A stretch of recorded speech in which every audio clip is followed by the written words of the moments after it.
Hello guys, hope you are doing great. Today I make this new video to talk about Java. Alors, les amoureux du Shakespeare étaient tellement contents que je continue cette formation en anglais. Malheureusement, cette formation est beaucoup dispensée sur les chaînes sociales en anglais. Et donc, c'est l'une des raisons pour lesquelles je fais la formation en français pour permettre à plusieurs personnes d'avoir les mêmes chances de connaissance au niveau de ce fabuleux langage. D'accord? C'est un langage qui est très grand, vous allez comprendre avec moi tout à l'heure. Si c'est votre première fois d'atterrir sur cette chaîne, là, je vous invite justement à regarder juste en bas de votre canal de vidéo.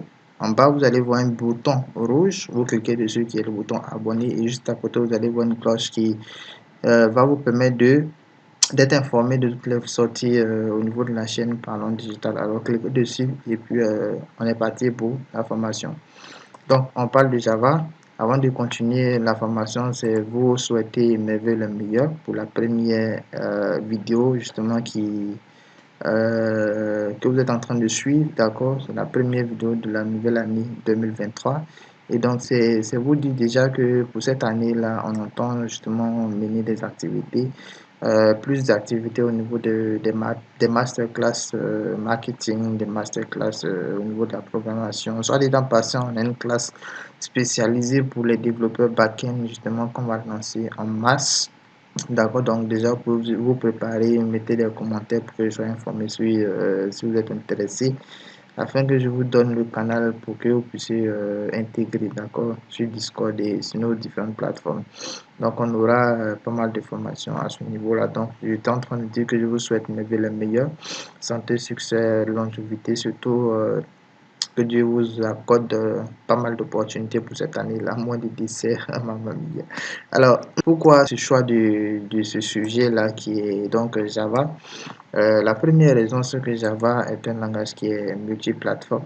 Donc, multiplateforme, entendez par là que ça passe sur plusieurs distributions, donc Ubuntu, Debian, Fedora, Mint, Windows, macOS, que ces exemples-là. Donc, c'est multiplateforme. On peut déployer sur toutes les plateformes que vous connaissez parce que c'est un langage qui est vraiment grand. Et j'ai dit que c'est multifonction parce que c'est un langage qui permet, j'allais dire c'est un tout en un, ça permet de faire beaucoup de choses, beaucoup de choses, d'accord? Que vous soyez dans la sécurité informatique, que vous soyez dans l'électronique, que vous soyez dans la santé, que vous soyez dans l'agriculture, que vous soyez dans la data, que vous soyez dans un domaine X, Java va vous permettre justement de faire beaucoup de choses, de développer pas mal d'applications, pas mal de logiciels, pas mal de sites web. Voilà, Java va vous permettre également de développer des sites web et j'ai prévu faire une formation après cette série de vidéos là où vous allez être des experts. Vous allez avoir un niveau intermédiaire, donc nous allons attaquer l'environnement web. Donc, la fin de cette série de vidéos-là va être l'introduction de la formation sur l'environnement web de Java, donc Java J2E. Alors, restez connectés jusqu'à la fin. Donc, connecter, c'est suivre la formation, liker, abonner, partager et surtout commenter pour m'encourager à me donner à fond dans cette série de vidéos-là. Alors, je suis un peu enrhumé, c'est pourquoi vous constatez que je tousse par moment. Alors, comme je disais, on aura deux niveaux de formation. On aura le premier niveau qui va s'articuler plus sur les objets. Donc, il y aura des personnes qui ont déjà un niveau intermédiaire vont atterrir cette formation-là. Pour ce type de personnes-là, je vous demande de basculer tout de suite sur le niveau intermédiaire. Si vous attendez que la formation n'est pas encore disponible, tant mieux. Si elle est disponible, je vais mettre le lien de la description pour que vous partiez tout de suite sur le niveau intermédiaire. Pour les débutants, vous restez cette série de formations-là parce que là, je vais vous emmener dans un univers, vous allez comprendre la programmation objet, vous allez comprendre d'abord c'est quoi un objet.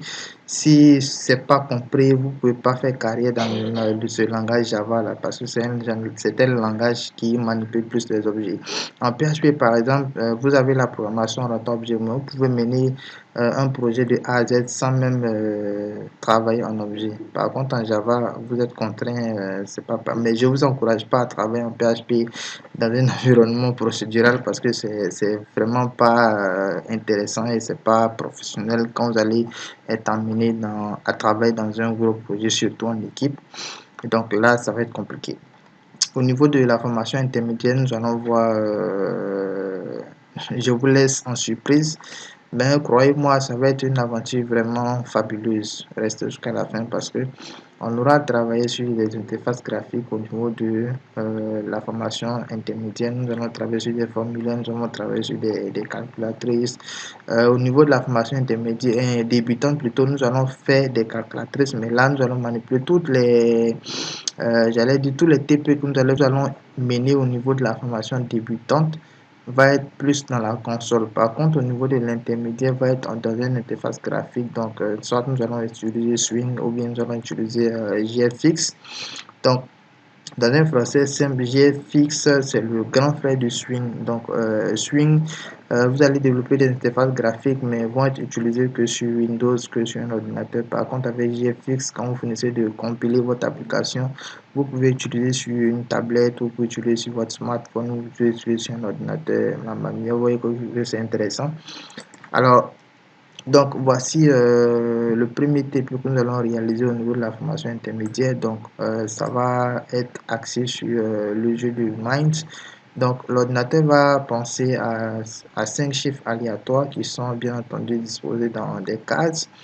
Et vous avez 3 boutons juste en bas. Donc, vous avez le bouton New Game pour jouer à nouveau, Play pour tenter de trouver les nombres pensés par l'ordinateur. Et vous avez le bouton Show pour stopper votre tentative, vos différentes tentatives et puis montrer. Quand vous faites Show, ça vous montre les nombres pensés par l'ordinateur. Et dès que ça vous montre, vous ne pouvez plus faire Play. Play vous permet justement de jouer. Vous avez 5 tentatives minimum. Bon, le nombre de tentatives va être à votre niveau. Moi, je vais vous montrer 5 tentatives. Après, vous aurez la possibilité de mettre à 2, de mettre à 10. Libre à vous de mettre le nombre de tentatives que vous souhaitez, mais c'est la logique qui est là. Et avec les compétences que vous aurez acquises au sortir de cette formation-là, vous pouvez même améliorer l'interface et même aller au-delà de ce que je vais vous montrer. Donc, le bouton New Game va vous donner accès à on appelle ça, au relancement de ce jeu-là. Le deuxième TP, ça va être une calculatrice scientifique. Donc, c'est pas totalement scientifique parce que on n'a pas fini voilà quoi, de mettre les autres fonctions scientifiques telles que les factoriels, les racines carrées, les fonctions, les matrices, etc. Mais ce que vous allez comprendre durant cette formation va vous permettre de faire vous-même des fonctions un peu poussées. Croyez-moi, dans la seconde vidéo, je vais manipuler ces différentes applications-là pour vous montrer que ça existe déjà, on a déjà travaillé, j'ai déjà développé. Donc, je vais reprendre ces différentes applications-là avec vous par la pratique. Donc, notre troisième TP, je vous montre rapidement. Alors, donc, le troisième TP, c'est un applicatif qui peut être utilisé dans certains domaines. Vous avez là en haut l'espace qui vous permet de mettre un texte. Donc, le texte peut contenir plusieurs espaces. Le texte peut être désordonné, c'est-à-dire qu'on ne sait pas justifié. À la fin de chaque phrase, normalement, après un point, on doit avoir un espace. Et puis, première lettre plutôt de la phrase qui suit le point doit être en majuscule. Et donc, vous mettez un texte ici qui est un peu mélangé. Donc, c'est un code Mitsubishi. Avec le bouton Clear, vous pouvez effacer ce que vous avez entré au niveau de ce texte arrière là. Donc, c'est un espace de texte. Et lorsque vous allez cliquer sur justifier, il va prendre votre contenu ici, il va le déposer tout en traitant son contenu. Donc, c'est comme ça ce jeu-là fonctionne. Et donc, je vais m'arrêter là. J'espère vous avoir donné le goût à cette formation-là. Dans la vidéo suivante, nous allons manipuler justement les 3 TP. Et après cette formation, nous allons commencer les BABA du Java jusqu'à ce que nous allons aboutir au niveau intermédiaire. Alors, rendez-vous à la vidéo suivante. Si vous avez aimé, n'hésitez pas de mettre un pouce ou bien un commentaire qui va m'encourager à faire toujours sortir des contenus assez waouh. À bientôt et puis next vidéo.